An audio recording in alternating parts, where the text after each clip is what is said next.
Wait a minute, we need an intro, don't we? Let's do an intro. It's time to sit back and check out the RCWR show with Lee Sanders.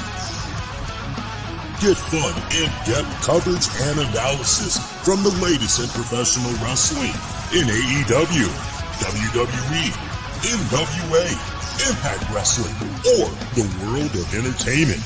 From hit TV shows to your favorite sports like the NBA or NFL.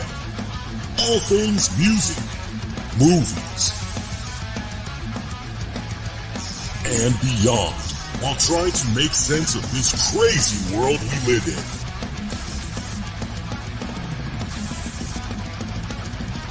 All while keeping it honest, insightful, and interactive since 2011. And now your hosts, live from the nation's capital of Washington, D.C., Lee Sanders.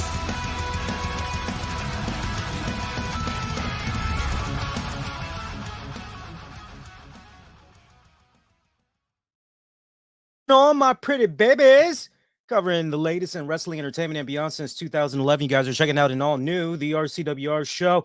Lee Sanders back with you guys for this Monday night of October 21st.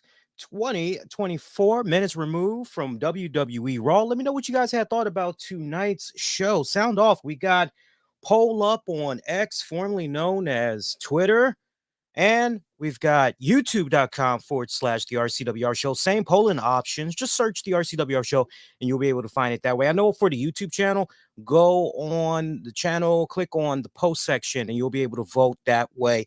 Definitely going to be a in and out kind of show that we're doing here.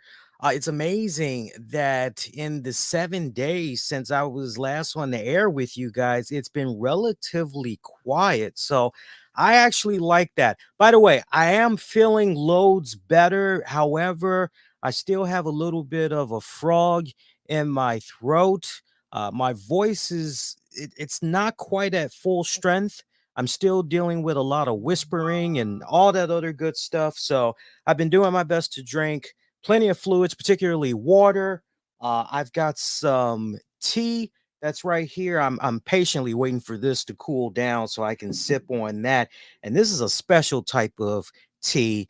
It is for throat comfort. So I wish I could remember the name of the tea makers. If you were to throw a name in the chat, I probably would be able to tell you just by looking at the name if that was it or not. So on a side note, again, how y'all been? I hope your week was good. Hope you did something kind of cool for the weekend.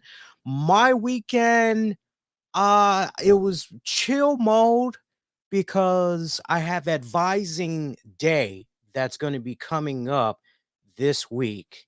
Where basically you can talk with counselors, you can meet with certain heads for your department, talk about where your standings are academically, talk about transfer options to four-year college universities and all that. So I'm actually going to be talking with a counselor tomorrow. I'm looking forward to that because I just got 2 more classes I need to take, and then I'm pretty much done. Not to bore you guys, but one of the classes that I was very, very interested in, it looks like they discontinued it. And so now I'm trying to figure out, okay, well, how can I meet this requirement in obtaining my degree now that this course is not available? Because by that course not being available, it's hindering me. Like everything is tied into math, the 2 courses that remain. If this pans out the way I think it's going to pan out, unless I'm told otherwise, one of the courses is science related. But what I was looking at that was science related did not have a math requirement. So I know it sounds kind of weird, but the way it's looking right now, the last 2 courses I need, especially the one that's science, somehow math is a requirement. So I'm hoping that we're going to be able to figure something out that maybe I'm like not seeing and be able to work around it that way. But my car, I've been without my car for the past, what's it been now? I've been without my car since I've been without my car now for 3 days. Nothing devastating. It's just it was time for tune up, maintenance, check and all that other good stuff. Some much needed work. I was having some issues with my catalytic converter. Shout out to you car junkies out there. Last I was told, and I was told this essentially a year ago. Yeah, your catalytic converter. This is the code that you're getting. Seems like you're having an issue with your catalytic converter. This is when I took it through emissions, and they're going, yeah, your issue here, it's your catalytic converter. This other code right here. This is related to your knock sensor, so you need to get those knocked out. And I had dropped about $500 earlier this summer thinking, okay, this is it. This will take care of. But then as I find out through my local emissions, they go, yeah, even though you coughed up X amount of money, this is not related to the coding issue that we mentioned here in our report. So we can't honor this. You got to actually get the work done that's all related to these codes, these specific codes. So in this case, this is all related to your knock sensor. This is all related to your catalytic converter. So yeah, wish we could help you, but we can't. So it was like, so I been, busting my ass and had a nice little string of luck the past several weeks. And I got in finally a really good position where I was able to go, okay, let's go ahead and let's see what we can do with this. So my wife had a really good experience. Now, look, your results may vary, but I just want to pass this along to you guys because you may find it useful and it's worth giving a shot, especially if the prices continue to remain fair. And again, it all depends on your respective market, right? But I definitely want to give them a plug. Go to NTB. What is that? National Tires. I don't know what the B stands for, but check those guys out. They hooked my wife up a couple of weeks ago. She was in a serious bind. It was a Sunday. Nobody else was open except for these guys. And she had a flat tire. And even though they were busy, they were able to squeeze her in. They were able to, fix her issue, all that. And so she asked them, hey, do you guys fix knock sensors, catalytic converters? And they said, yeah, we do, actually. So she told me about them. I said, okay, let's go ahead. Let's do it. So they've had my car since then. They've been working on everything related to the catalytic converter. I'm doing the knock sensor in a couple of weeks. I'm not going to bore you guys like, why is that? Google it. You'll find out why that type of stuff is important, but it's definitely important. So it's been weird not having a car for the past couple of days, right down to the point today was the first time in years that I had to use public transportation. In this case, I used the Uber to get to and from my classes. And I guess the price is good. I mean, you guys tell me for my respective market, but a 15-minute drive from my house to campus, $16 minus a tip. That's a good deal, right? That's a good deal, yeah. And then I know when it got later in the afternoon and I was ready to come home, it was $18 again minus the tips. I guess that's okay, right? I guess that's okay.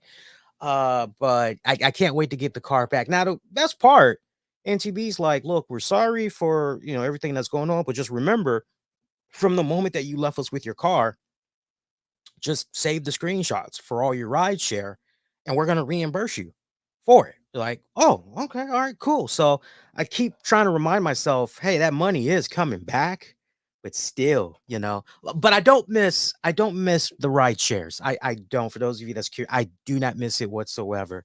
Do not miss it whatsoever. So nice show for you guys. We're going to be in and out on this one. I thought for certain Jey Uso was going to be coming out of tonight's edition of Monday Night Raw, still are an Intercontinental Champion, but it was not meant to be, y'all. It was not meant to be. At this point, I'm going, damn, did my man even make it a month as the champion? I can just hear people going, technically, no. And then others are like, we'll allow it. He almost went about a month. We'll allow it. But man, I just Now, it's interesting the way WWE has set this up, right? Because on the one hand, give me my props where props is due. I've been very consistent about this for months. I have said, and I quote, Jey Uso and his involvement with the whole bloodline versus bloodline. He's going to get involved in that. He's going to circle right back to that. You longtime listeners, you've been checking me out off and on for a couple of months. I've said that, have I not? I have also said what Jey Uso is doing right now. It's nothing but side quests. His main quest is the bloodline, and he's going to find himself getting back into the thick of things very, very soon. Just wait and see how it all plays out, but it's going to happen. So now, with the way things have been set up, I mean, look at how that all went down tonight. You got Jey Uso in there going toe to toe with big man Bron Breakker. And then you have Jacob Fatu and who else was out there that was part of. I did not see Solo Sikoa. I did not see him out there. If he was there, I missed him. But I know Tamaloga, he was out there. I think the other guy as well. So I think you had 3 members of the bloodline that was out there, minus Solo. But just think about how all of that had played out. They all were trying to get in favor of Jey Uso, but Jey wasn't having any of it. And essentially, how by turning a cheek to his kin, they end up costing him the IC championship in the main event of Raw, which, by the way, in regards to tonight's Monday Night Raw, you know what? I want to look at the polls because I want to know how you guys were feeling tonight's show. Because me personally, I felt as though the show was a one-match show at best. I felt that this was an average, almost below average edition of Monday Night Raw. But that's just me personally. Let's see how you wow, we here. So X right now, just to give you guys an early snapshot, we got a tie at 16%. Half of you thought it was an awesome show. The other half of you thought it was a terrible show. And we got a tie at 33%, where half of you are saying it was an average show, and the other half of you are saying it was a below average show. Now, usually YouTube and our X polls sync up perfectly. But I've noticed the past couple of weeks, boy, I tell you, YouTube's been going in a different direction. But let's see what the early snapshot is on YouTube, right? Yeah, no, we 100% saying awesome show. No, no. So you've heard what you've heard now, so you guys can pick and don't spam out on both polls. Just pick one and go vote. We'll circle back one last time and see what you guys have to say. But I think you all that voted via X, you all are more of the yes, without a doubt. It really did feel like a one match episode for tonight. But you got some really great build up and intrigue in regards to the bloodline storyline now that Jey Uso has pretty much found himself without his IC championship, right?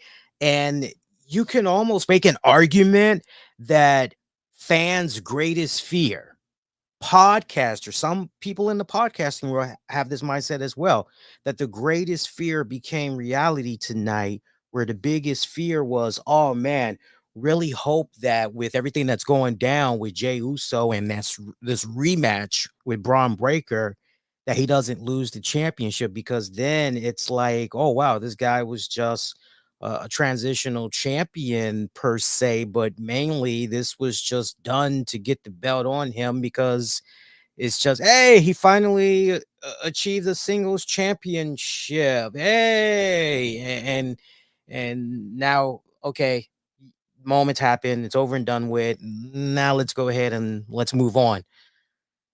And for some folks that had that mindset, their fear became reality.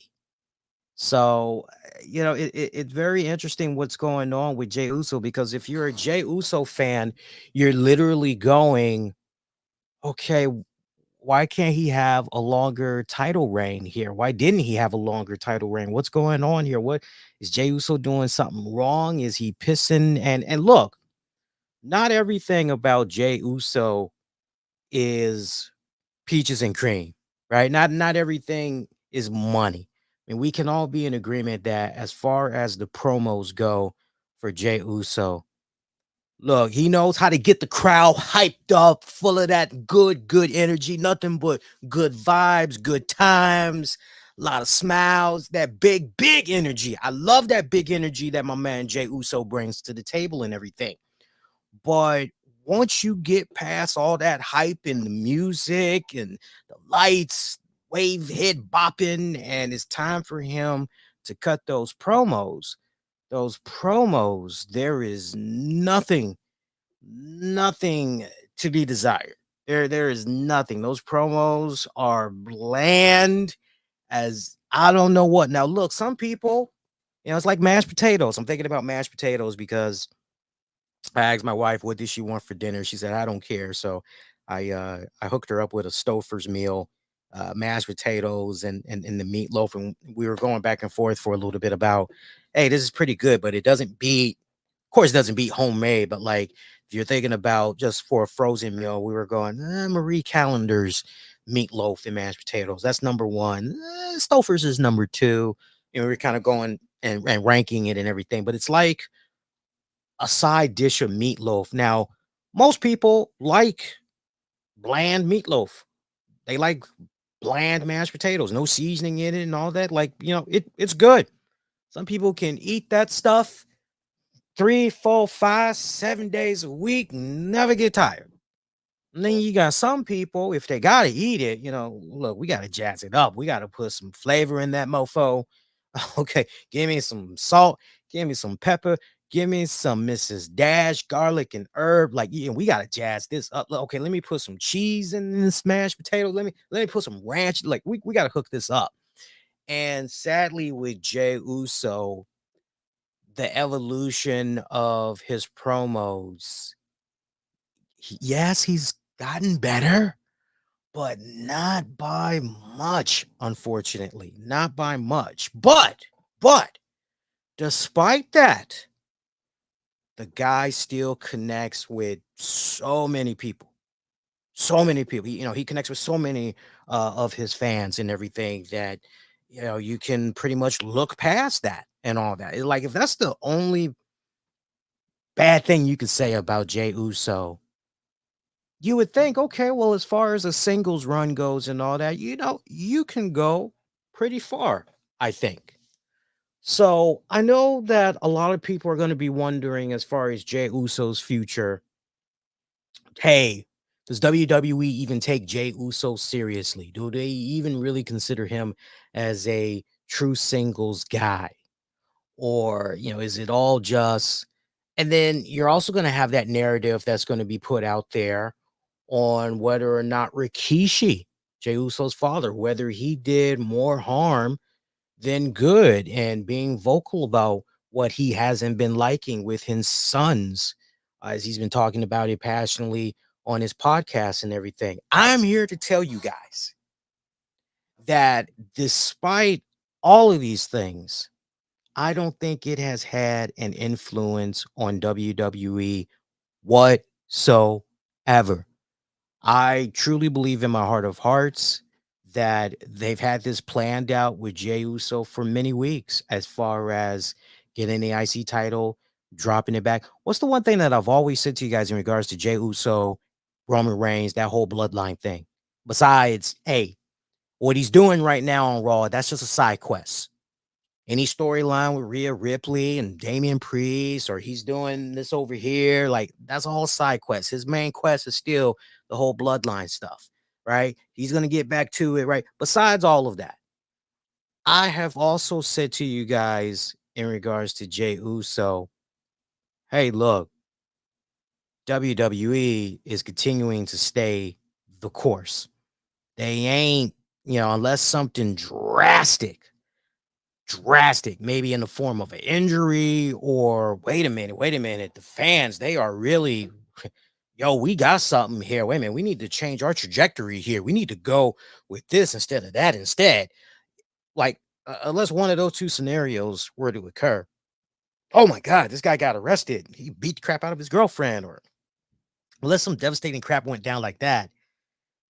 WWE, yeah, we're going to stay the course that. And I feel in my heart of hearts that WWE, at least by Jey Uso, and Bron Breakker even, they have stayed the course.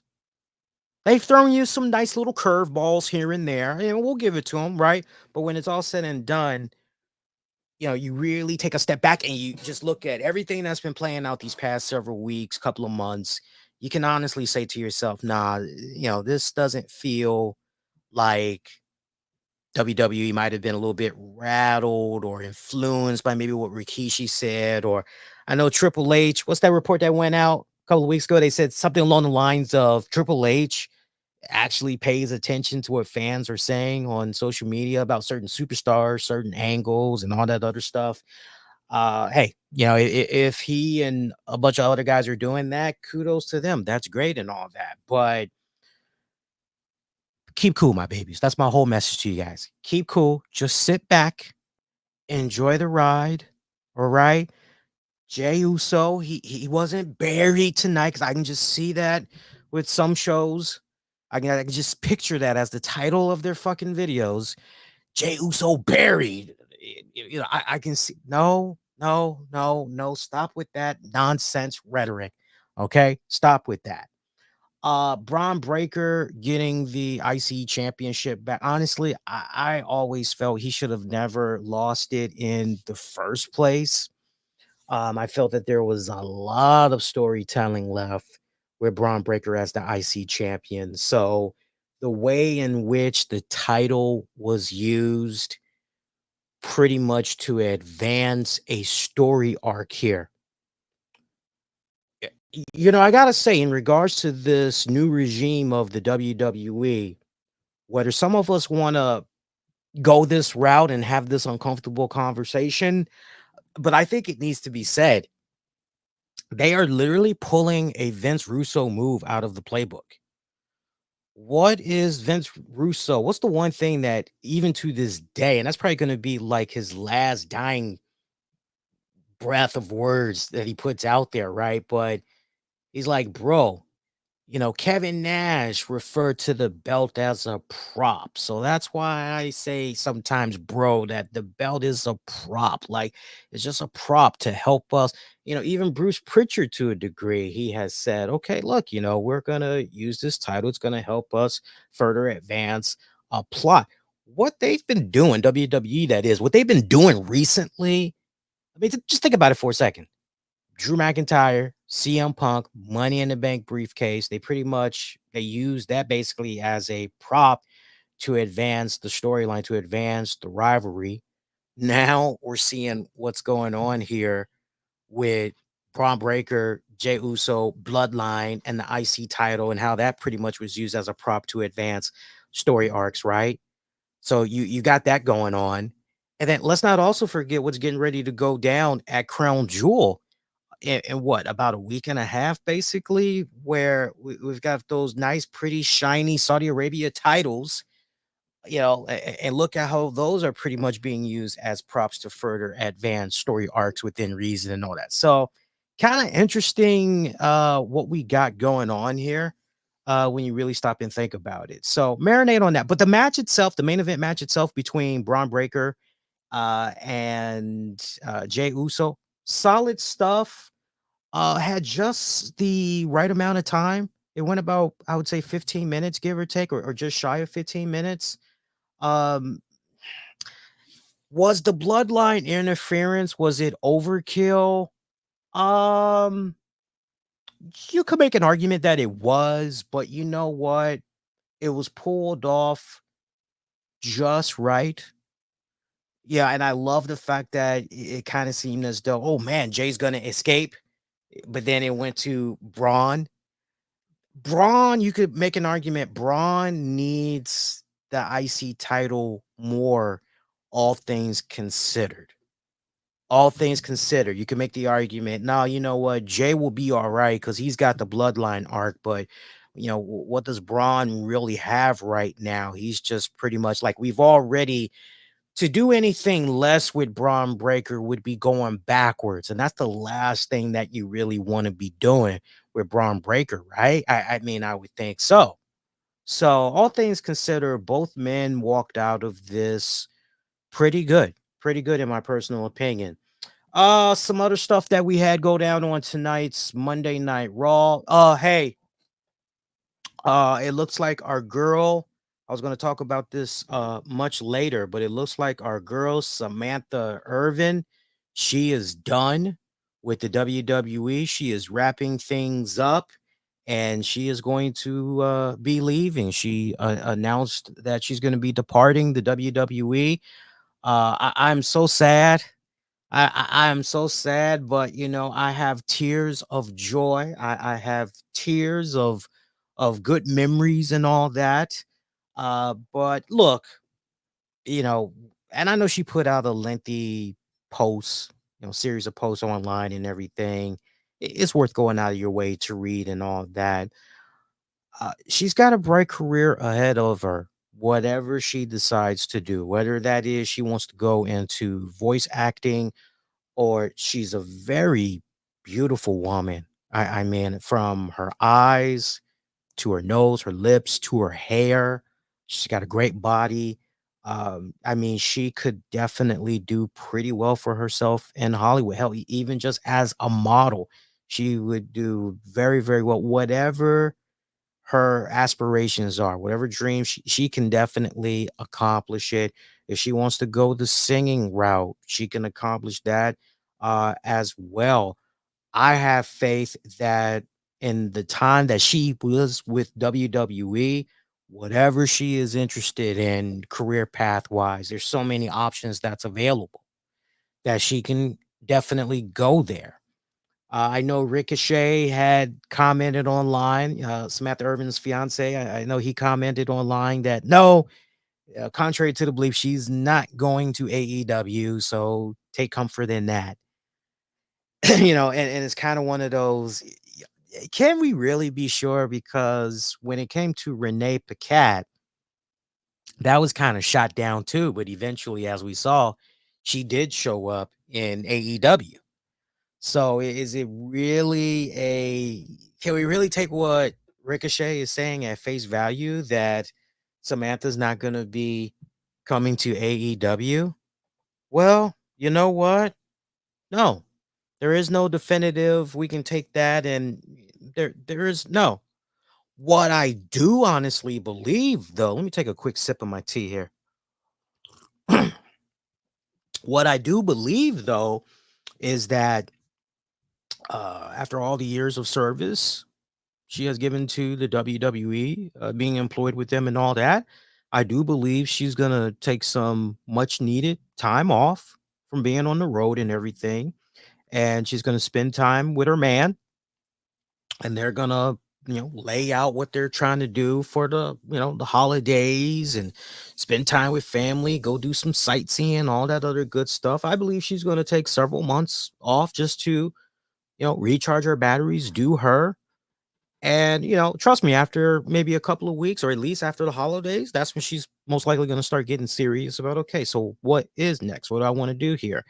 And we'll probably hear some stuff for sure. No, I don't think we're going to hear anything. I'd be shocked if we hear anything as far as new business endeavors and all that. I'd be shocked to hear something before the year is out. I think at this point, we're probably going to hear something probably around March, April of her, whatever her next move is going to be. I'm going to miss her. I got to say, fantastic ring announcer. Some people, I've seen some of the comments online. Some people feel that she is too over animated, that some have called her obnoxious. Not my words. These are legit people that are saying what they're saying about her. Some people feel that some of the announcing she does is overkill. No matter how you may feel about her work as a ring announcer, one thing is for certain. One thing is for certain. You know her name. You recognize her. You know who she is as soon as you see her. And the fact that you remember her, be it good, bad, or indifferent, that should let you know that to a degree, she has been doing something right in order for you to, oh, hey, it's that girl. And you know, so, but they got a good replacement for Samantha. So, and Samantha Irvin, I wish you nothing but the very best. I hope that whatever you decide to do, you know, you just follow it out, man, and that it's going to be good. But they got a good replacement for her. They brought back the OG and Jillian Garcia. You know, and I gotta admit, you know, Jillian Garcia, as a WWE fan, I never had any issues with Jillian Garcia. Never had any issues with her whatsoever. One of my personal favorites of ring announcers, besides the Fink. Always loved me some Lillian Garcia. All right. I mean, she had, you know, just the right amount of touch, just the right amount of finesse, professionalism, elegance. You know, just, you know, oh, I love me some Lillian Garcia. Here's something interesting for you guys, too. Did you know that Lillian Garcia, get this, you'll never believe how old she is. For you newer listeners out there, particularly. Older listeners probably already know. They probably got a general idea. But check this out. Homegirl's 58 years old. 58 years old. Does not look like it, does she? She looks like she's maybe in her mid to late 40s. She has aged very well. Look, if you're going to replace Samantha Irvin, I think going back to the analytics of time and going back with Garcia, I think that is great. Here's a woman that at the end of the day, she has not gotten into any type of online controversy. You haven't heard her, you know, oh, she was arrested on a DUI. She has been a model citizen. She went and launched her podcast, and I don't know if she's still doing it. I would have to rely on you guys to update me live in the moment right now. Otherwise, I'll find out when the show's over and I'll do my research. But I remember I used to check out some of her clips of her podcast online, and I thought she did, you know, pretty solid interviews and all that. So if she is still doing them, I could definitely see, you know, some specials and some other stuff happening under the WWE umbrella and all that. But if you were gonna replace Samantha Irvin with someone, like, you couldn't ask for a better replacement, quite honestly, because that's the OG. She's the one that essentially paved the way, so to speak, for what was eventually to come, right? So no problem with that whatsoever. By the way, one of my all-time favorite Lillian Garcia moments. It's my number one. It's my number one. Is when Triple H comes out. Look this up online if you've never seen this before. Triple H comes out. It's a Monday night edition of Raw. He comes out with Ric Flair. And he recently lost the World Heavyweight Championship. So you got JR, Jerry Lawler, you know, they're going over the segment. You got JR, oh, it's the game, Triple H, and all that other. And Lillian introduces Triple H, and she goes, from Connecticut, Wayne, he is a former world heavyweight champion, and Triple H has his little bottle of water, and he looks, he's at the top of the stage ramp. He's looking at Lillian, and you can read his mouth. He's going, he's cursing and everything, and he tosses the water. Lillian standing in the ring, and she has this, oh my God, I don't messed up look on her face. And Triple H is hauling ass. I mean, he is running down the ramp. He is trying to catch him some Lillian Garcia. And I ain't never seen, and what really makes it so fun, Lillian had these big ass thick boots, right? Big ass thick heels. to just see her hop her ass out of the ring and then hop over the barricade. It's the funniest stuff that you'll ever see, man. But she's definitely, that was like my top number one favorite moment. I have a few more, but that's my all-time number one favorite. Vince used to be kind of cruel to her. I don't know how many other podcasters will talk about this, but there was a period in time where uh Vince would I guess the word is hazing. He would haze Lillian Garcia. I remember at one point there was this running gag where she would be called Horseface. I don't know if some of the old time, long time WWE fans remember that, but I used to cringe every time I would, because I'm going, she's a cute woman. Like, okay, so her jaw is a little semi boxy and kind of long. Like, okay, nobody's perfect. And, but yeah, I remember it was weird. It was just weird. Of course, now that you look back on the Vince McMahon documentary, there's like a whole lot of stuff that makes sense as far as the way Vince would degrade women and all that other stuff. But yeah, check that clip out though. Some hilarious stuff. Some other stuff that went down on tonight's WWE RAW. We're doing pretty good on Showtime, by the way. We're only like 35 minutes in. And again, this was a one match episode.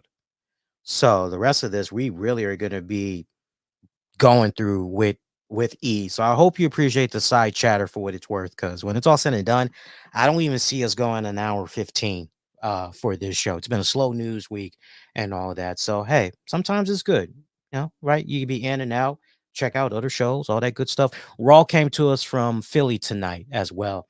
We got further development in the Xavier Woods going heel saga and all that. Some good stuff. We had a WWE World Tag Team Championship Contenders Tournament. Try saying that 10 times fast. New Day's Kofi Kingston and Xavier Woods taking on the authors of Pain. New Day advancing. R-Truth had came out, taking a little bit of retribution there on The Miz. He eats a beatdown from Karrion Kross and the Final Testament post-match. Kofi wanted to go down there and help, but Xavier was holding him back, saying, nah, he knew what he was getting himself into when he came out here. Look, the important thing is we advance. That's all that matters. Kofi not trying to hear that noise. He wanted to go help his friend, even saying to Xavier, that's our boy. Like, nah, he's been down with us for so many years. Like, we got to go help him. Xavier's like, no. And he was physically restraining Kofi. So far as I know, they did not follow up on Xavier and Kofi later on in the night, as far as I know. So if they did, post a comment down below. You can chat me and everybody else up to speed. But as far as I know, I did not see a follow, because usually they like to do follow-ups with Xavier and Kofi, further extending the inevitable for Xavier and all that. We saw the lights go out as Final Testament. It just seemed as though they were going to have the last laugh on R-Truth. I mean, they were already beating him up, but it seemed like they were going to be going in for some seconds. Lights go out, and we finally see the Wyatt Six. They've been missing from programming for a few weeks. Yeah, we've seen little cryptic stuff here and there, but it's been a minute. So we saw them. They pretty much laid out Final Testament. So it looks as though, all right, so all signs seem to indicate that these stables are definitely going to be clashing and all of that. So I'm looking forward to seeing how Karrion Kross and look creatively, just the visual aspects alone of the storytelling, especially with Karrion Kross and the way his mind works, and he's got a great knack for cinematography. He knows exactly frame for frame, how something should be laid out and everything. He's really, really good. Got to give him a lot of props. This is going to be a fun feud. This is going to be a fun feud. I'm looking forward to it. Meanwhile, as all of that is going down, let's not forget we had kicking off the show tonight and off and on throughout the night, Seth Rollins and Bron Breakker just throwing it down with one another Adam Pearce trying to get control of the situation. Finally, it gets to a boiling point where he reveals that Rollins, Breakker will be fighting one another coming up at Crown Jewel. At Crown Jewel, they're going to be colliding. All right. So, kind of expected, right? Meanwhile, Liv Morgan and Raquel Rodriguez, they took on Damage Control. Damage Control won via disqualification as what's homegirl's name? Jada Jackson, Jakaya Jackson, Lash Legend. I love me some Lash Legend. Lord, that is one tall drink of water, man. That Lash Legend. I love me some Lash Legend. Damn, got them long legs for days, man. They basically interfered in the final moments of this matchup. I'm trying to see. They hit their finishers on Io and Kari in the ring. Pretty much that's, hey, I don't get the match thrown out and everything. Obviously, this is a NXT crossover thingamajigga, right? Get you to watch. And I don't mind it. I don't mind any of that. But it's interesting because we got to be careful here because we're riding a very thin, fine line, I personally feel. And that is, okay, you're doing these matches where, number one, these matches are so short. How short, Lee? These matches aren't even 8 minutes. And part of that time is being eat up by commercial. So there's half your match gone right there.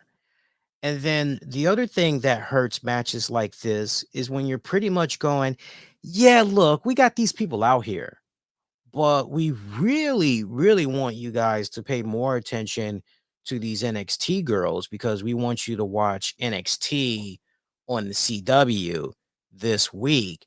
And so now, as the viewer, instead of focusing more on the match, as you're constantly being reminded about Jackson and Legend at ringside, you're more interested in when is Jackson and Legend going to do something as opposed to the match. And that's really unfortunate because Damage Control's Io, Sky, and Kari Sane, they're pretty damn good. And, look, not for nothing, but for what it's worth, Liv Morgan, Raquel Rodriguez, I would have loved to seen, because before Raquel Rodriguez went out, she was pretty solid. She was coming along and everything. So this would have been a nice, okay, yeah, let's definitely remind fans why Liv Morgan and Raquel Rodriguez was kind of, I'm not saying they are, but just kind of a big deal way back when.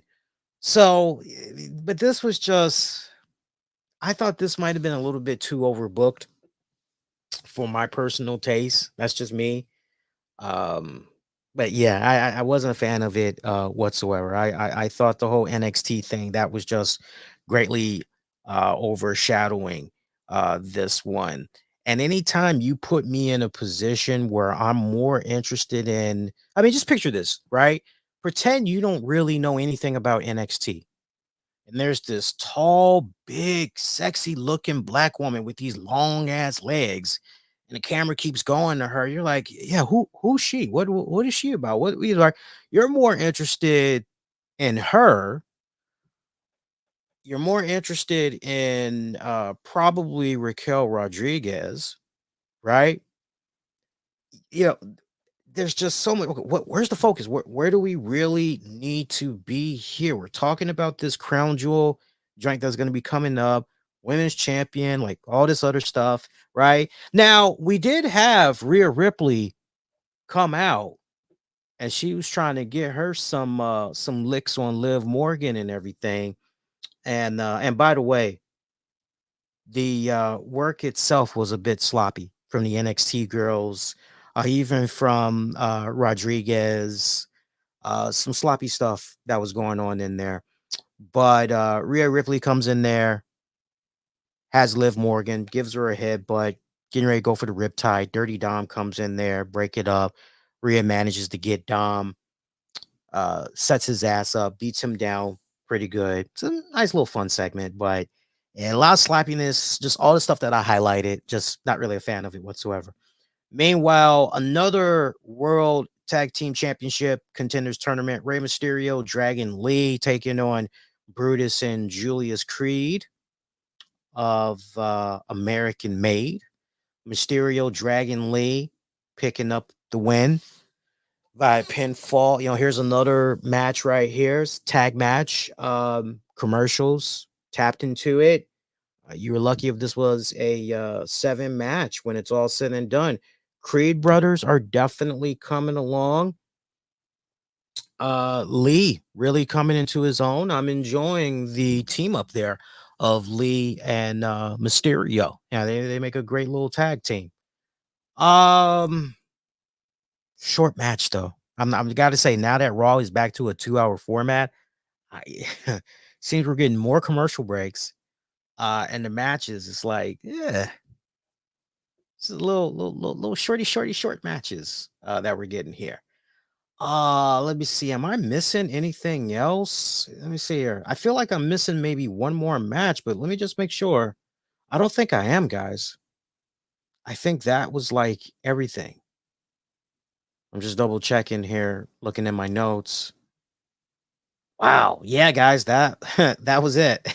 that was Raw in a nutshell. Not Look, this is the second week in a row, and I hate to sound like a broken horse. Broken record. I said a broken horse. I don't mean to laugh. I also mean to sound like a broken record. But this is another consecutive Raw where the in-ring action, but as far as the progression of story arcs, going into SmackDown, going into Crown Jewel, going into the next week's Raw. Yeah, you got some nice development there and everything. Like I said, this was a one-match episode edition of Raw where really the price of admission was Jey Uso, Bron Breakker, IC title main event. And that's despite the fact that you had the whole bloodline interference thing, which might have been a bit overkill for some people, definitely repetitive, right? But look, that when it comes to the bloodline, that's just how it's going to be. But I would definitely rate this a below average episode. I'd be willing to say probably a 5, maybe 5.5 out of 10. Yeah, yeah, not really anything to be writing home for this episode. So that in mind, let's see how you guys had voted one more time. Poked my head in earlier. I'm curious where you guys are at here. So once again, we are still looking at a tie on X, formerly known as Twitter, at the RCWR show. We're still looking at a tie. Nothing's changed. 16% tie, awesome show, terrible show, and 33% tie for awesome, average show and below average show. So that's where we're at right now with that. And then let's go to YouTube. Let's refresh youtube.com/the RCWR show. Click on posts. Get the fuck out of here. I don't know what y'all smoking. I'm continuing to see awesome show on YouTube. Like hey, y'all heard the results. Keep your votes coming in and everything. Hey, by the way, appreciate you guys that went out of your way and you had checked out my segment, my interview segment that I had produced, directed. I wrote the script for it. All of that. It was for my television production class. I actually have it up on the YouTube channel for those of you that maybe did not see it. And my friends, listeners of the shows, even my wife, like, she's so proud of the work that I did. She was even showing it to her coworkers and her coworkers, and she made sure she set it up properly for them. She's like, hey, look, you got to forgive the other guy. But from what Lee was saying, the other guy is extremely quiet, very, very shy. And, that's why he's doing a lot of mumbling and all that. But like everybody's going, oh, Lee was good. Like he made the stuff interesting. He actually made dude better, tolerable at least, and all this other stuff. So I appreciate you guys that went out of your way to check it out. I'm looking forward to the next project, because the next project, and I really get to let loose on this one. The next project I'm going to be working on is actually putting together a news segment. And for this one, so different members, but my luck of the draw, I have to work with him again.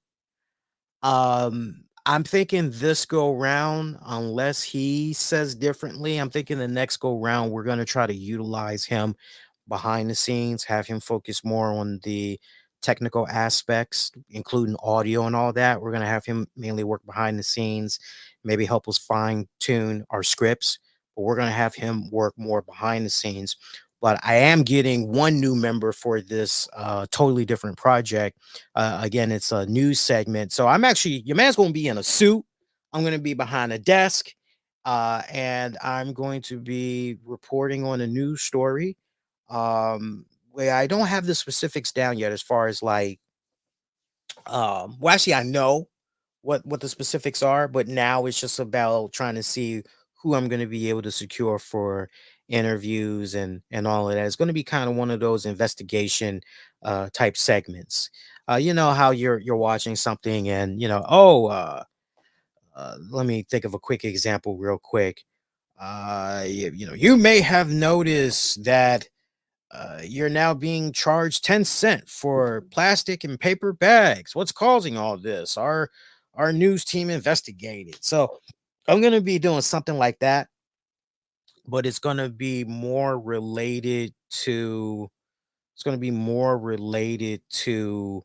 um the campus and all that. So I'm looking forward to putting that together and showing it to you guys in a couple of weeks. I'm very excited though. Yeah, man, it's like, okay, I get the practice run here of what I'm actually, hoping eventually I can do, once I get my degree and all that, and I can just transition into all that good stuff. So I'm excited for that.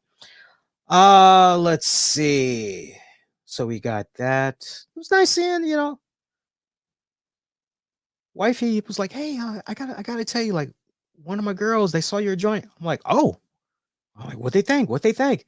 It's so funny because I literally was getting ready to go do the show, and she was like, "I know you're getting ready to do the show, but yeah, I wanted to say, yeah, one of my girlfriends, they had saw you."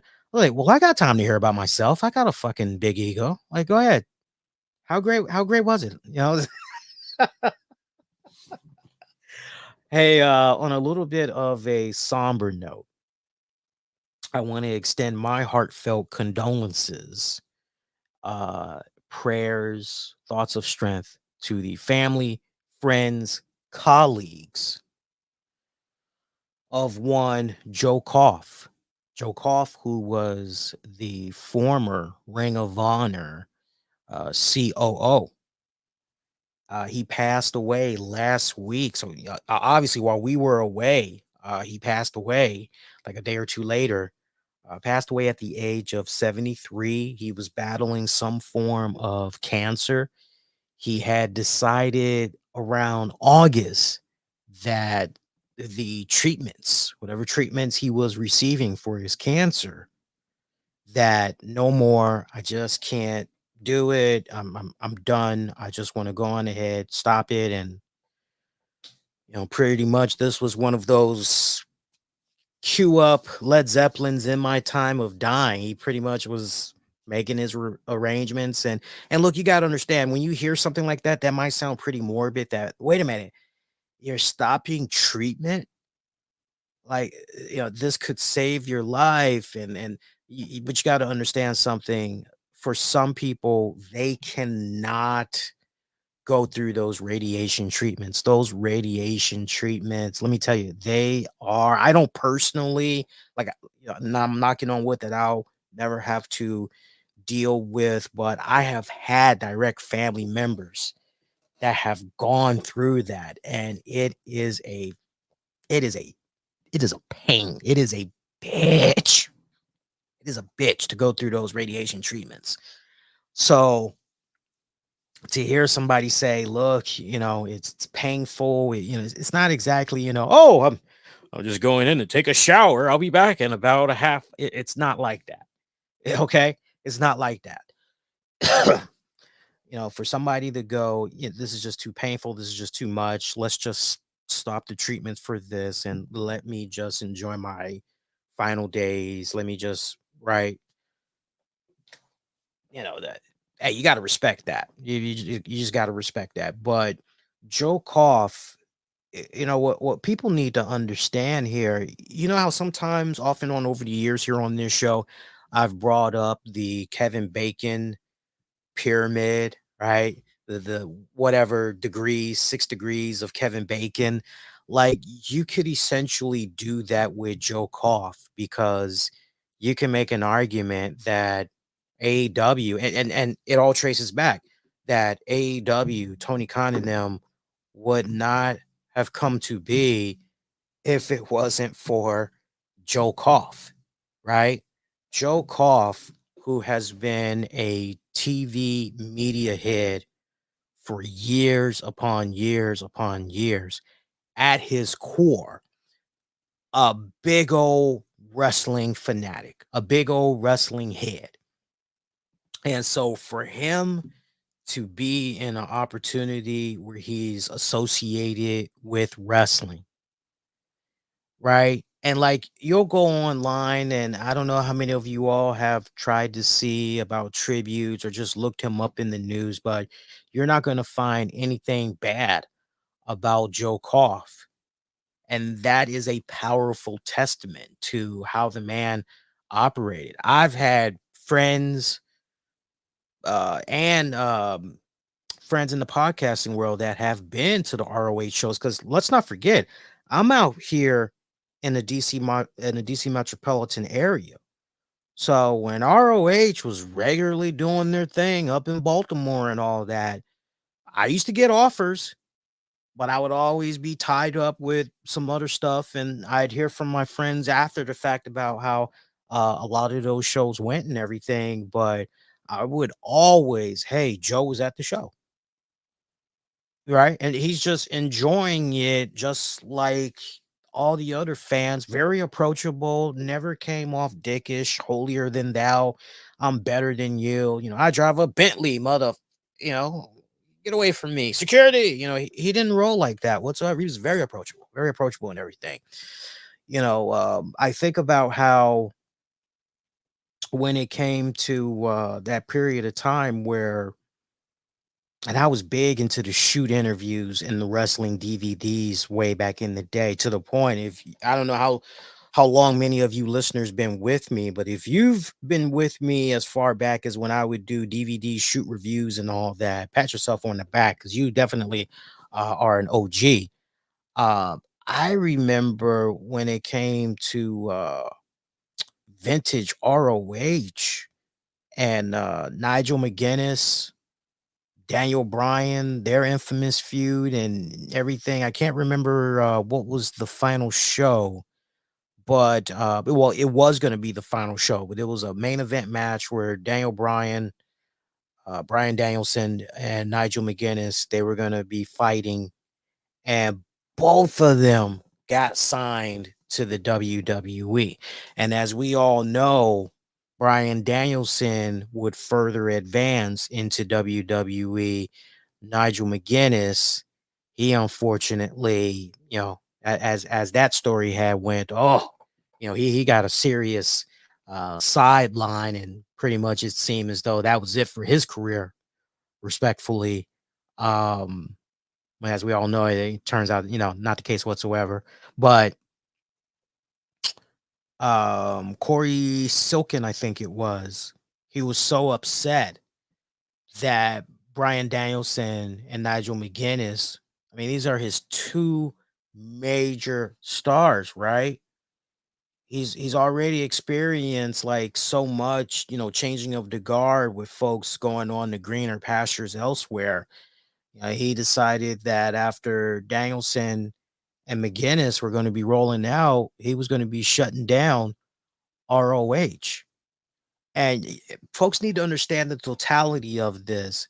Like, it's not just about Danielson and McGuinness rolling out of ROH and going to WWE. It's also the fact that there was a time period where there was a significant boom in regards to wrestling media consumption. Where, okay, if you were an independent wrestling promotion, the DVDs of your TV shows and your pay-per-view events, those things were freaking money. Those things were like printing themselves, and you could do really good, and ROH was doing extremely well up to a certain point when it came to their DVDs. People were buying them joints in bulk. I know I definitely regularly was buying DVDs left and right from ROH. I got whatever subscriptions I could, and on top of shoot DVDs, all that other good stuff. I did whatever I needed to do. And I'm talking about that period there, 2003 to 2009. That's when the shoot industry, wrestling DVD boom was really, really at its peak. That's when it was really at its peak. And sadly, after you got outside of that period, which is right around the time when Danielson and McGuinness had rolled up, it was starting to dry up. It was starting to dry up quite a bit, that you just went, because once you got to, I would say, God, once you got to, I would say, late 2009 going into 2012-ish, that's when the shoot industry, wrestling DVD industry, started to go on a bit of a decline, because now you had all these other motherfuckers just popping up like zits, trying to sell their stuff as well. So it was becoming oversaturated. Okay. And Corey Silkin, he decided, okay, look, this major blow with Nigel and Danielson rolling out, the DVD sales just not what it used to be. The live gate, most importantly, what's going on at the live gate? How many tickets are you selling? Those were getting really, really low. I remember a period in time where I would be watching ROH because I would have my ROH Supercard membership even way back when. And that way I could try to catch up on the latest ROH shows and all that. There was a big difference between what was going on, pretty much 2003, 2009-ish, definitely to the period where Danielson and McGuinness left, and even afterwards where, am I watching the same show? Seems like there's less and less fans here. What the hell? But just the totality of all that, Silken decided, okay, you know what? I'm gonna be done with this. And as the story goes in the wrestling community, uh PW Insider's Mike Johnson. He had got word that that show that they did. I wish I could remember the name of it, but it escapes me right now. But that was supposed to be their last show and everything. And enter Joe Koff, who pretty much was the man. He was the one responsible for brokering a deal there with Sinclair Broadcasting, helping ROH get those TV syndication rights. And then as a result of that, they were able to, ROH, that is, they were able to generate some revenue that pretty much had helped, keep them afloat and everything. And Joe Koff would always go above and beyond to help out ROH in any way possible. Truly, only thing he was guilty of was being a wrestling fan, right? You didn't see him doing like, Tony Khan. I don't mean this to sound like I don't mean for this to sound like Suge Knight, all up in the videos, right? All up in the cameras, all right, but No, seriously, Joe Koff was totally freaking cool, man. And when it came to Cody, Young Bucks and them, and they all had decided they wanted to do that whole all-in show, Joe Koff gave the blessing. If it wasn't for Joe Koff, like that wouldn't have came to be. Remember when you had ROH and I think it was New Japan? They were getting ready to do that super show at Madison Square Garden. WWE got wind of it and they pretty much try to use their weight. Like, no, no, you can't. No, no, no, no, no, no, no, no, no. Joe Koff freaking fought them on that, and eventually he was able, he got victory. And they were able to do the show, and the rest of that is pretty much history and all that. But definitely Joe Koff, a real Kerry Silken. I apologize, Kerry Silken. He was a real MVP in that whole thing. And I want to read to you that Kerry Silken had said about the passing of Joe Koff. I know recently Kerry had made headlines as well, where he talked about, hey, the ROH product, it hasn't been the same since Tony Khan and them took over. He pretty much looked at it in a negative light. And hey, look, let's not forget too, before Tony Khan stepped in, again, the Joe Koff factor.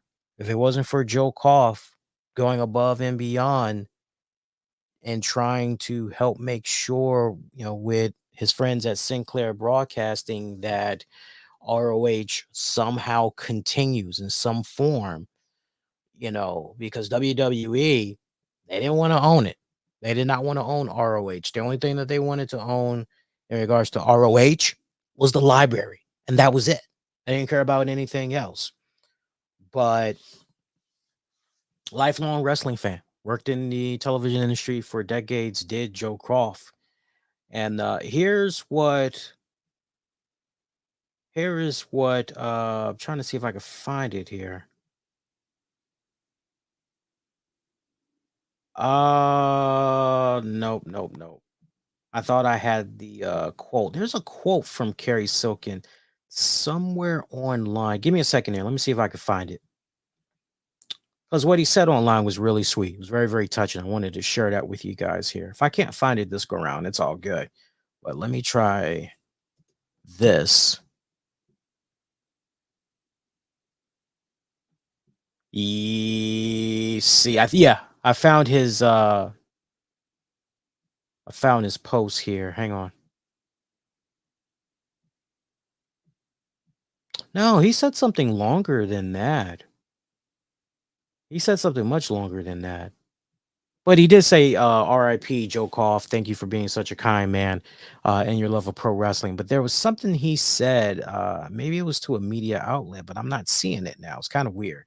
But definitely beloved everywhere. It's like you think back to ROH, without him, without his contributions and all that. It's just, oof. 73 is kind of young too. 73 is kind of young. Lighten up the mood just a little bit. Hey, how did you guys do? Sound off and let me know. How did you guys do with WWE Supercard? They've got a lot of stuff that's going on right now, man. So they just wrapped up the People's Champion Challenge, PCC. They just wrapped that up. You had The Rock going up against Stone Cold Steve Austin. So you had to choose who you think, who you thought was going to win that. And if you pick the right winner, you definitely got a nice little kitty there. You got yourself 1,000 super coins or credits. I should say credits, not super coins, credits. You got yourself credits. Yeah, credits in that game is much harder to come across, right? As opposed to super coins. You can get super coins pretty easily. And then if you ranked somewhere in the top 10,000, you got yourself that winning card. And at the time that everything ended, And at the time everything ended, this is where things had stood. And it was so funny because when I commented on when PCC began initially, people were responding to my post going, "Oh, it's because Rock is a blue arrow. Rock is a blue arrow." It's like, it's not even about blue arrow. It's like, maybe it is for you, but this just speaks to great volumes as far as, at least I thought in my mind, at least, that the popularity of The Rock, right? Yeah, we're constantly seeing this guy. He's regularly doing stuff, and not to mention the fact that, well, I've already got an Inferno tier level Stone Cold Steve Austin, or I've already got this, like, I got enough Stone Cold cards as it is. I don't really get enough Rock cards, right? So the fact that it was a event Rock card too, right? This is the final tally. Rock won with 7,502,000. Right? That's how many points he racked up for this PCC event. Stone Cold Steve Austin, check this out. He only got 1,517,000. That pretty much, I mean, that just speaks volumes. And like, I did not see Steve Austin finally hit the million mark until I think midday Sunday, maybe going into Sunday night. It was just amazing to see how he was staggering there, because I was getting to a point where I was going, damn, is he even going to hit 1.5 million? Like, is he even going to hit it? And eventually he did. It was kind of like, wow, okay. So I did rank pretty good in that event too. I got up to rank 2,600 and something. I was trying to go just under 25,000 so I could get the next ranking, because the higher up you go, the more powerful that card will be, that event card will be. Right? So I think I said that wrong. I said it right. The higher up, right? The higher up. So obviously, if you're at rank, 8,000, a rank 8,000 card versus a rank 2,000 something card, that 2,000 card's going to be much stronger than the 8,000 something rank card, right?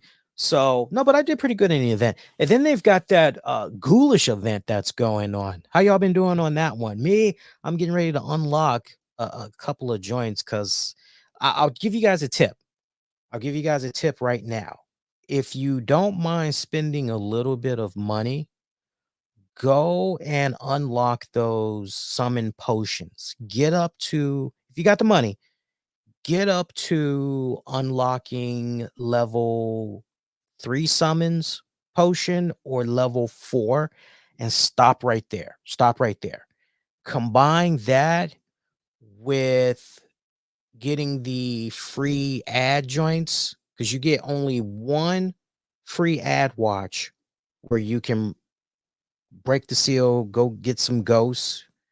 I might be saying it a little wrong, but y'all know exactly what I'm talking about.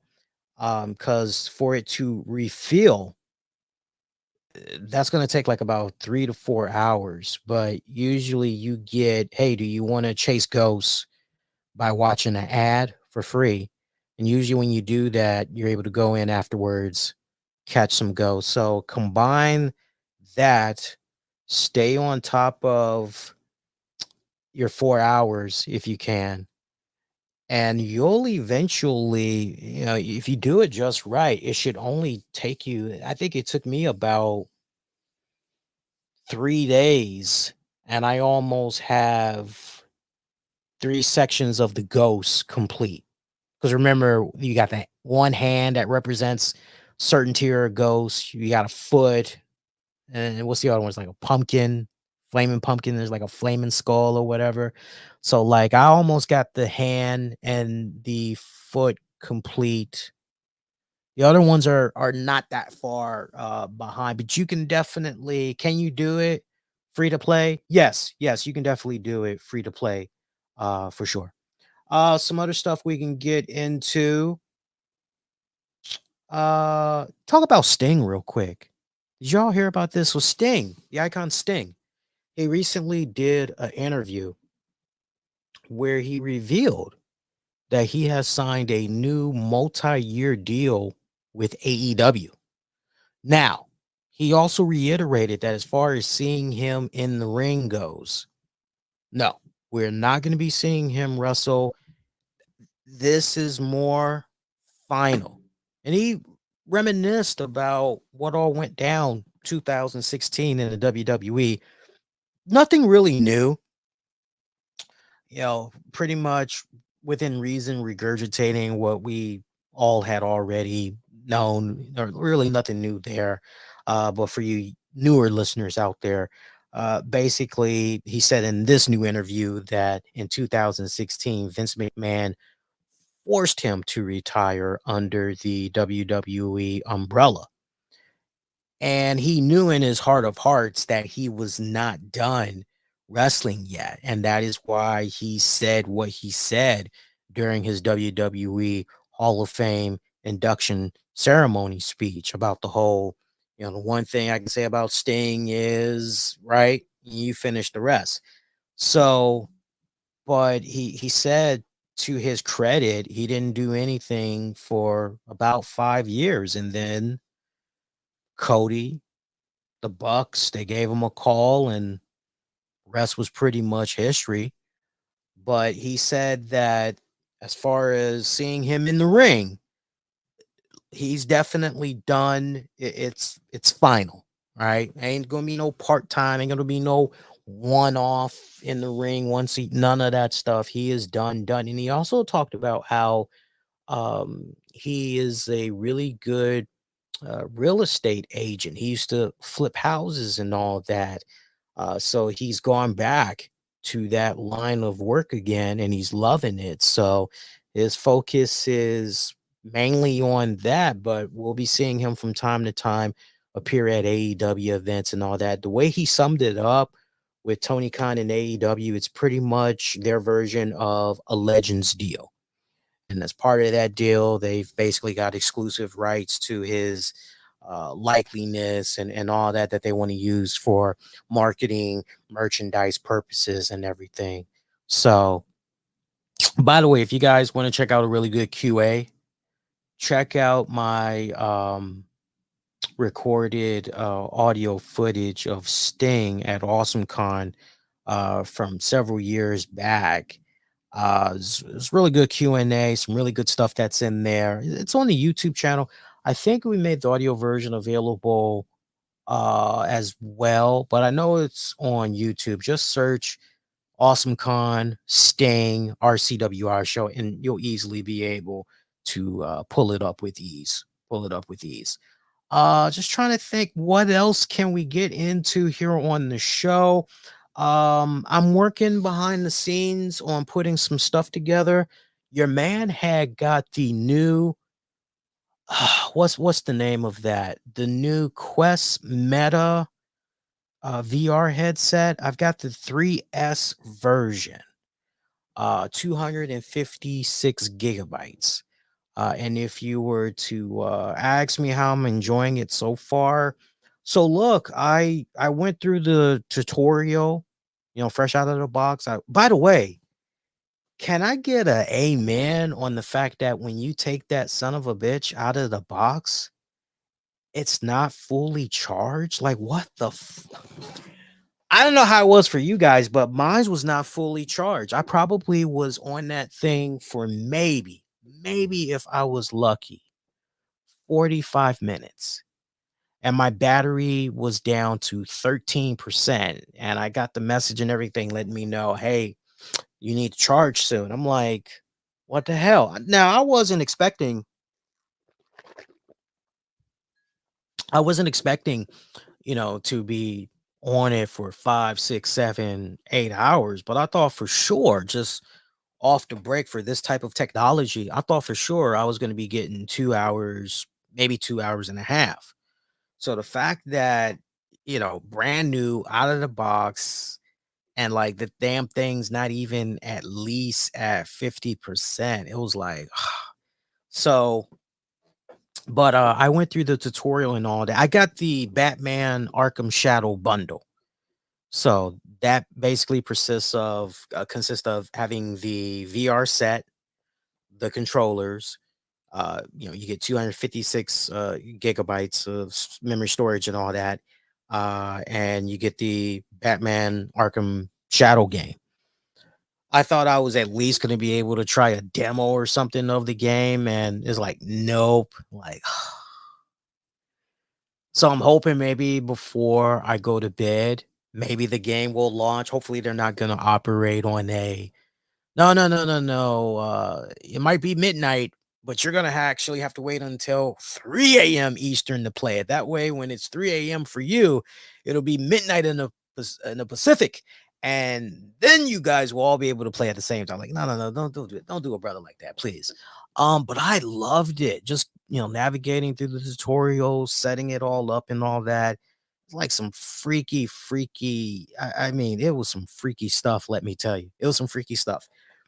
And now that I learned a little bit more about the specs and all of that, for those of you that may be on the fence and you're not sure whether or not you want to get it and all that, the one piece of advice that I want to give to you guys is that you should consider the older models for the simple fact that with the 3S eyeglass wear that's inside the headset, the bifocals, whatever you want to call them, the lenses, they have a more specific, narrow vision of clarity. Like, you have to have the headset, it feels like you have to have it on a specific kind of way fastened on your face. Otherwise, you're gonna see a little bit of blurriness and all that. And I gotta admit to you guys, when me and wifey first started messing around with it, because I said to her, I said, look, I know my eyes, I'm nearsighted, right? So I definitely need my glasses, when I'm driving, right? So it's as I'm looking through this headset, I'm going, okay, some stuff is kind of blurry here, but then it seemed as though even stuff that was boom, like literally in front of my face, it's kind of blurry within reason. So I had her try on the headset and everything. Her eyesight is much better than mine. She sees just fine. She goes, I'm kind of seeing what you're saying. So we're like, what the hell?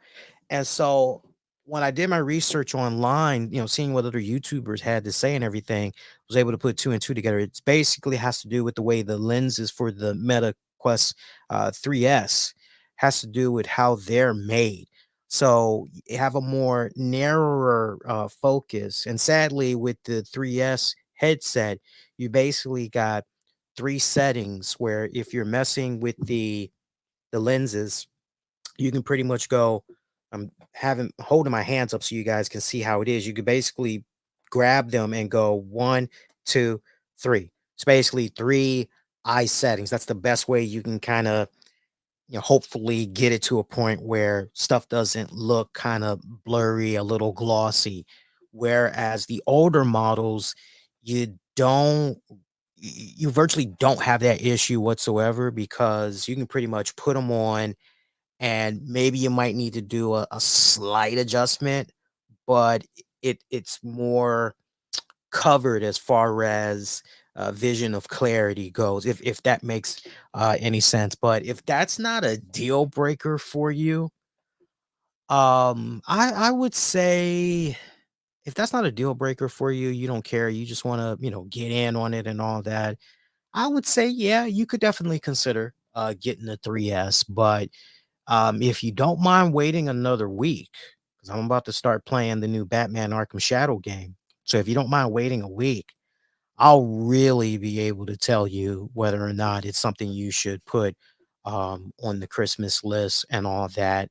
And I'm actually gonna try to see if I can somehow get a hold of an older model, just so I can eventually circle back and let you guys know definitively, get this model instead of this one. But the way I'm looking at it right now, I don't think the 3S is really going to be a I don't think it's going to be a I do not believe it's going to be a pass for most people. I really don't.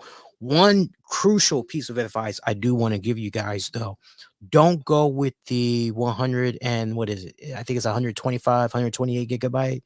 Don't go with that one. Just go on ahead. No matter what model you get, make sure you get a 256 and up. I think the maximum that they got running around is 500 gigabytes. Go with a 256 and up. Reason being is because you're going to find pretty quickly that when you download the Netflix, yes, you can watch Netflix. When you download the Netflix, when you download, whatever, those things, you'd be surprised how fast 128 gigabytes, just like that. So go for 256 and up. That way you've got more breathing room, and you'll be all right and everything. So, but I'm loving it so far. I had got a travel case because I was bummed out after I took it out of the box. You would think that for all the money that was spent, you would get like a really nice case or something that you can leave your headset in and all of that. But like they didn't even give you that. They don't even give you lens covers for the inside of the visor. And you're like, what the hell? So I ended up going on Amazon and I found this really nice hard case that had lens protectors for the inside. You could put the headset in there. You could put your controllers in there as well, your cable cords, all that, specifically designed, for the MetaQuest. I was able to find it online for 24 bucks. 24 bucks. Damn good deal. I love it. I'll post the link in the episode description for you guys. But I would definitely recommend you go out of your way and check that out.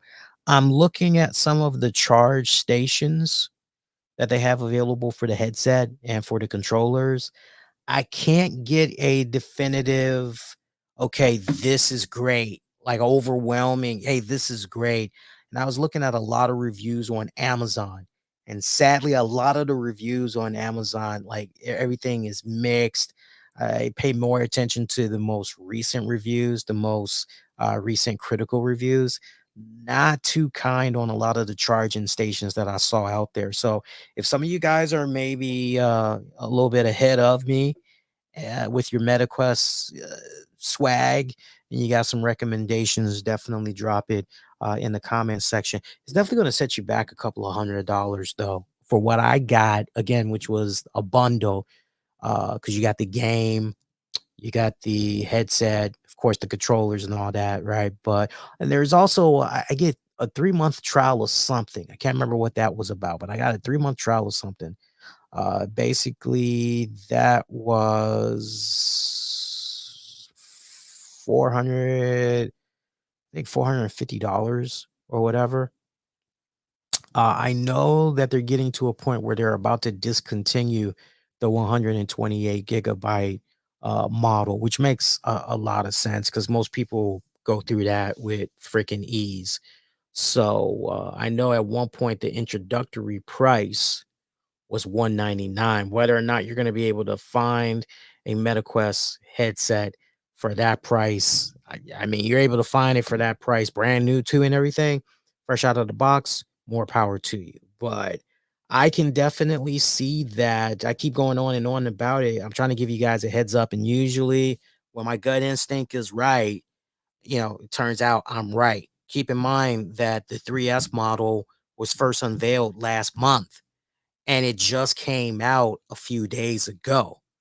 I have a feeling there's going to be a lot of people, whether it's that particular model or just a MetaQuest virtual headset in general. I have a feeling it's going to be a hot item this holiday season. So if you've been listening to me for a long time and you know how good of a track record I have with my gut instincts, this might be something you want to get ahead of. So FYI, shout out especially to you guys that are parents that's trying to figure out what to get your kids for the holiday season. That's probably going to be something they're going to be asking for. See, other than that, looks like entertainment wise, Smile 2 continues to reign supreme.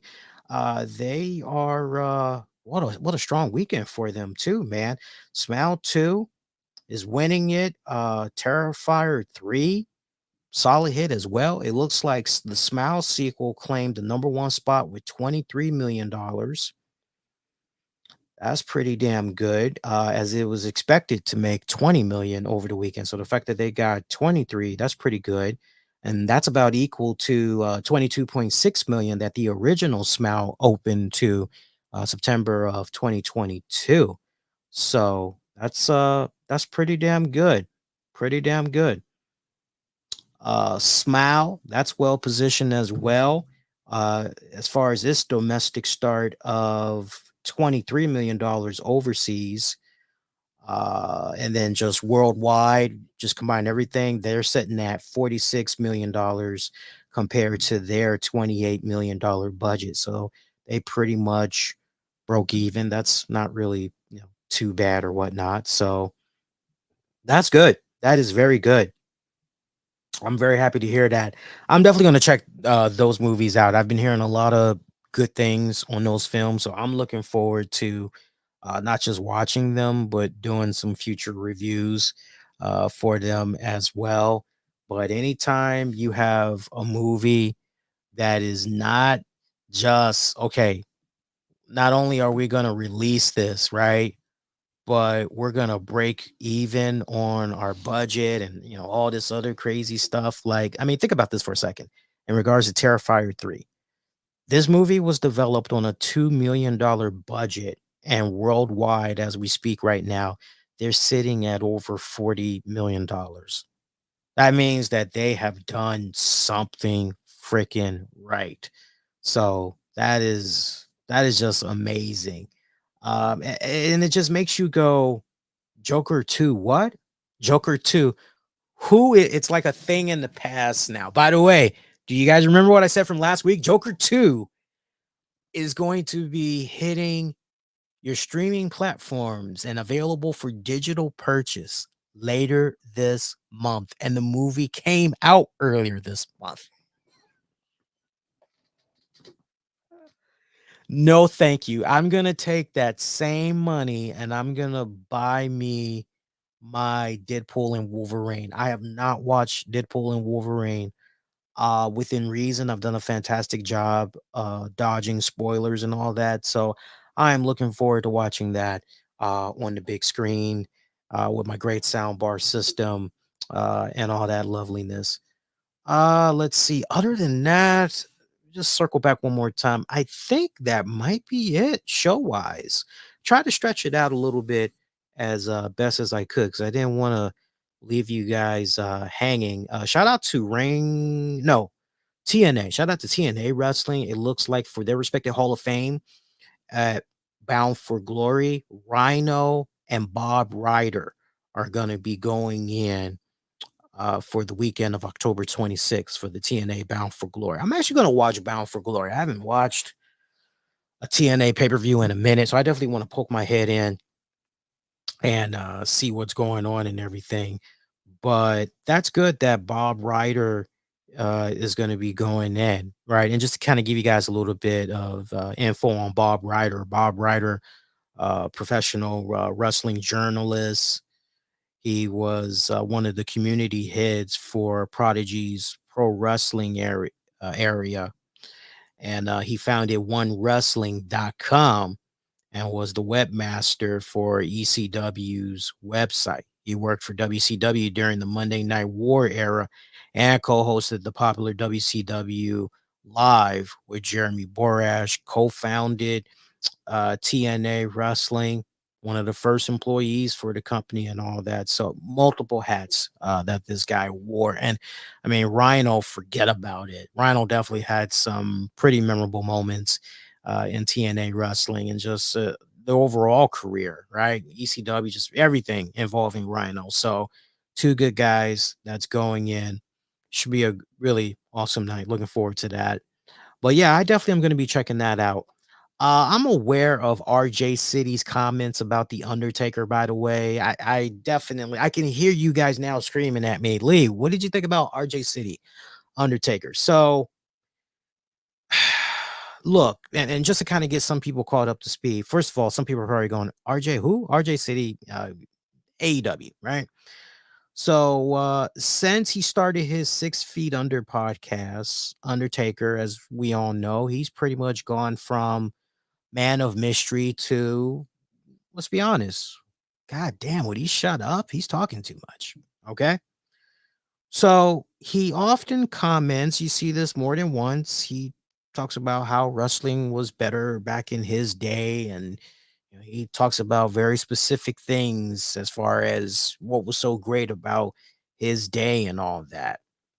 But one in particular, he talked about how wrestlers used to have more pride in being in professional wrestling, as he feels that the majority don't have pride of being a professional wrestler. So Undertaker, when he was living his gimmick,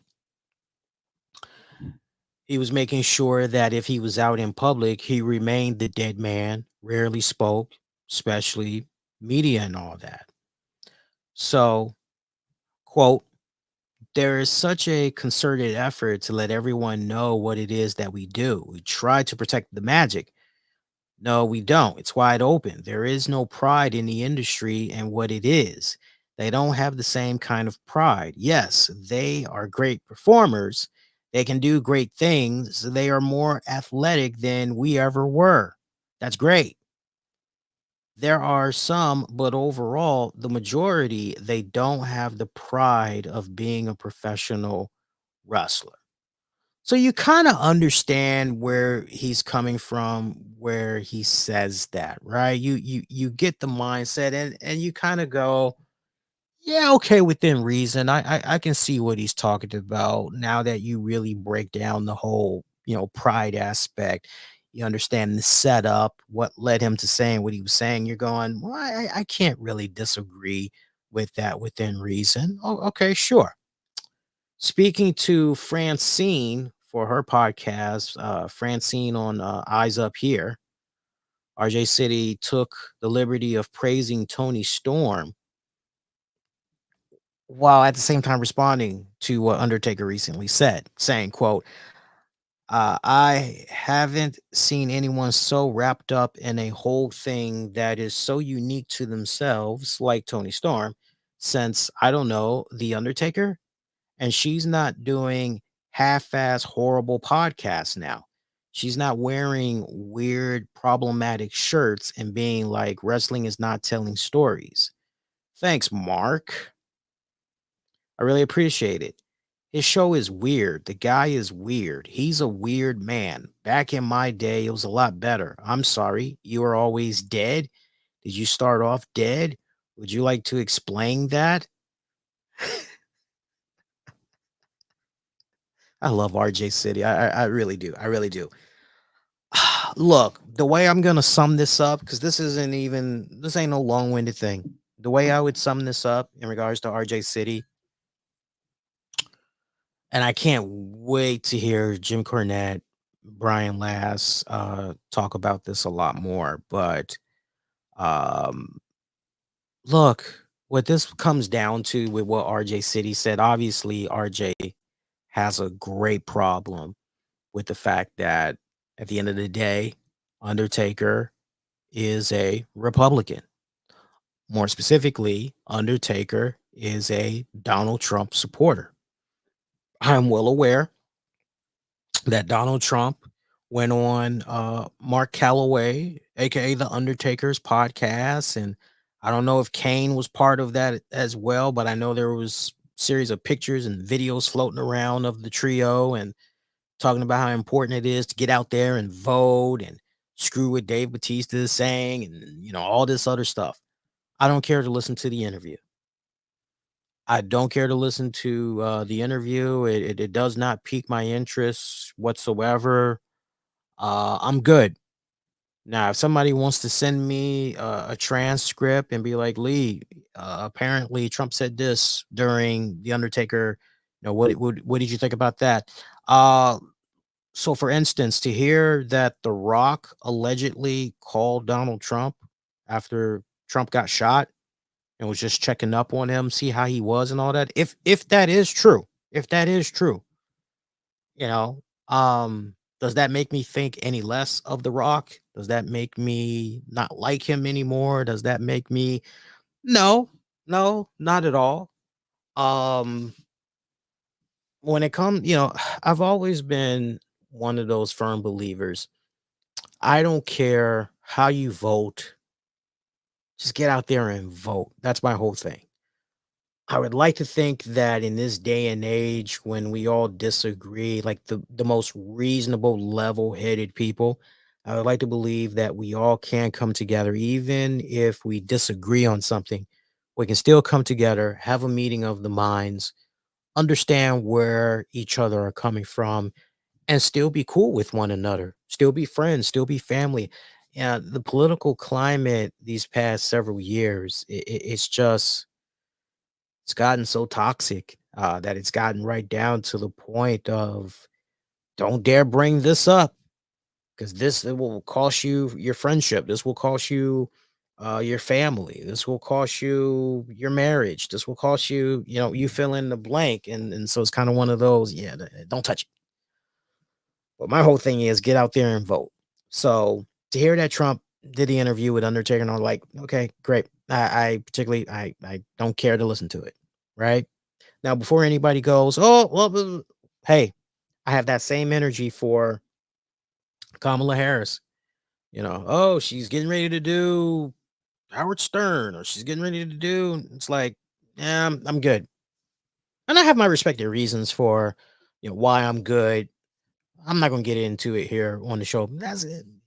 That's something more I could probably get into on wrestling with the topics, but RJ is really coming off kind of hurt, a little vindictive, definitely hurt, not really cool with the fact that Undertaker is a Republican. And look, let's be honest, Undertaker and his choice of clothing, it's pretty obvious, what he's trying to put out there, and everything, letting what he's all about and all that. So RJ probably has serious issues with that. But for any wrestling personality like RJ and everybody else that wants to have a cow, with these guys like Undertaker, Kane, and whoever, it's like so many of our favorite wrestling stars are Republican. It's very weird. It's been like this for decades. It's like the majority of the fans, they're Democrats. The actual wrestlers themselves, the vast majority of them are Republican. I don't know why that is, but that has always been the case. Like you'd be surprised which one of your favorite wrestlers is a Republican. It is what it is. But to make this whole comparison about Tony Storm and you know, it just seems so left field, right? Doesn't it? It seems so left field when he brought that up and everything. I think he was just looking for some type of a way to try to get a dig in there on The Undertaker. And he was just chomping at the bit and he couldn't wait. Like somehow he had to just work that in there and everything. But I would imagine majority of the wrestling fans are probably going to go, why should I give a flying fuck what RJ thinks about, like, I mean really stop and ask yourself something here. I mean, this isn't no diss to RJ, but for real, if you wanted wrestling advice, whether it be how to tell compelling stories, how to develop a riveting character, or ins and outs of the ring, like just think of whatever inside trade that you are you going to go with a guy and Mark Calloway that pretty much has been at it for like what 4 decades? Are you gonna go to that wealth of knowledge that's at your disposal? Or are you gonna go with RJ City, a guy who pretty much, you know, obscurity and pretty much just got plucked by Tony Khan and the rest, as they say, is pretty much, like what real claim to fame does RJ, besides the whole hey E, AEW stuff that he does on YouTube and all that other stuff. Like besides that, right? Which really not many people know about. Like what really does he have as far as the whole claim to fame? Like, I mean, be honest with yourself. Who are you going to run to? Who is probably going to be more recognizable if you were to just pick them up and put them in the middle of an airport or put them in the middle of Disney World or put them in the middle of a mall? Who do you think the fans are going to be running up to? I saw the other stuff that was out there. You know, some fans really butthurt over trying to go the political route, but the whole thing about Batista, the greatest of all time, even greater than the Undertaker. I mean, we're really stretching it out here with the whole political stuff here, right? We're really trying to go there. But there was actually a fan that had said this on social media. I'm trying to see if I can find the post. Yeah, we'll close out with this one because this was so damn funny when I saw this post. So some guy posts two images of Batista and Undertaker, and he goes, "Who's better all time, Batista or Undertaker?" And I just looked at the timing of this post because I'm going, okay, we are literally putting this post out when Undertaker announces he's going to have Donald Trump on his show. We got Dave Batista, who did a skit for Jimmy Kimmel, which was pretty fucking hilarious. I laughed my ass off, bashing the hell out of Trump. And now we're going to go, who's better of all time, Batista or Undertaker? Like, it's not even close. Batista has no business being in the same conversation with Undertaker. This is coming from a hardcore Undertaker fan. I may not personally care about some of his ideology and politics, particularly with those he supports. Hey, but that's his right. Uh, but if we're just gonna talk wrestling, all things wrestling, right? The hell with politics. Put that to the side. We're talking all things wrestling. Yeah, Taker got him beat in every single category in my book. I don't even need to hesitate. Remember how I always say on this show, if I even have to hesitate for 1 second, just 1 millisecond, okay, yeah, no, no, you're not winning in that category. Okay. If we want to talk promos, Taker. If we want to talk rivalries, Taker. If we want to talk matches, Taker. If we want to talk just best best theme music, if we want to talk best stage theatrics, best rivalries, Taker, Taker, Taker, Taker, Taker. There's probably only one category where Dave Batista wins. Wrestler go Hollywood. I know Taker tried his hand, and those were rough to watch. those few, those only, was very hard to watch. I will give Dave Batista right, but that's non-wrestling. That's non-wrestling. But Taker's got him beat in every single. Now, if there's a category that you just heard me name, but maybe there's one I didn't mention, wrestling related, you can definitely drop it in there, and I'll give that a strong consideration. I mean, my God, even finishers. I mean, don't get me wrong, that Batista bomb is badass. I love that Batista bomb. But there's just something about that tombstone pile driver. The hell with the choke slam. I'm all about that tombstone pile driver. More of a diverse move set. I mean, come on, man. Taker wins in every category. Hands down. I mean, come on. Come on, son. Come on. Really? Come on. Want to take this time out and give a shout out to those that support the show, especially you, the listeners. Also, shout out to our sponsors as well. I sadly was sick over the weekend, so I was not able to do an edition of Wrestling with the Topics because we were supposed to do some shout outs then, but it just was not meant to be. But shout out to our good friends over at coolstories.nyc. Cool Stories is a variety show where artists of different different areas, film, theater, dance, they have about 15 minutes to share their work with an audience. They create a low-key vibe that welcomes all. Go to coolstories.nyc for more information. That includes ticket prices, info, everything that you need. And you can see previous footage from the other shows that they've done over the years. This will be, I believe, their ninth annual version of Cool Stories. So check them out. And who else we got here?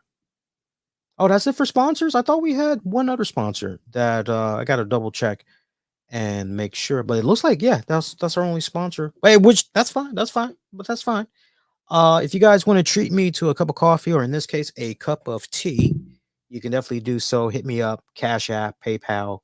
I got all the links in the episode description. So check that out when you guys get a chance.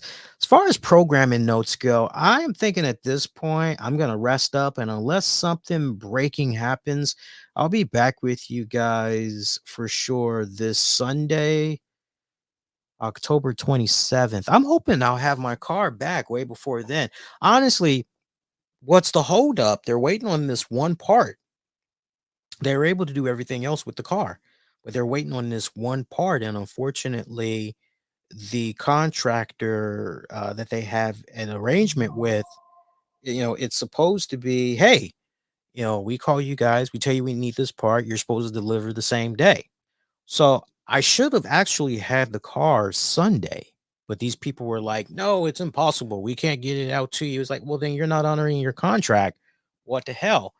And then we thought surely with it being Monday, they would get the part. They did not get the part. So we're hoping that at this point, the part will definitely get there tomorrow. Because my guy said it would only take him, once he has the part, it would only take him at most 15, maybe 25 minutes. Maybe 25 minutes. But that's really, really pushing it. But it's a quick job. Just boom, boom. That's it. Ready to go. Car's ready for pickup. So I'm hoping I'll have my car back Tuesday. We'll see. We'll see. I miss my baby. I miss my baby. I really, I feel stripped, right? Like those of you that ride, you know exactly that feeling. Like it don't feel good, man. But no, we should be able to do a wrestling with the topics for you guys coming up this weekend. But in the meantime, be kind, rewind, check out previous episodes you might have missed on demand and on the downloads, wherever you get your podcast. Get at your man all throughout social media. Use the keywords, the RCWR show. We got the 13th anniversary for this show coming up in November. So I am already getting the gears in motion thinking about how we're going to celebrate year 13. So we're going to do it, though. We're definitely going to be celebrating it. More details in the coming weeks, though. All right, guys, that's going to do it. Until next go round, wishing all of y'all to be safe. Most importantly, be kind to one another. I will see you all next go round, my pretty babies. Take care, y'all. Peace.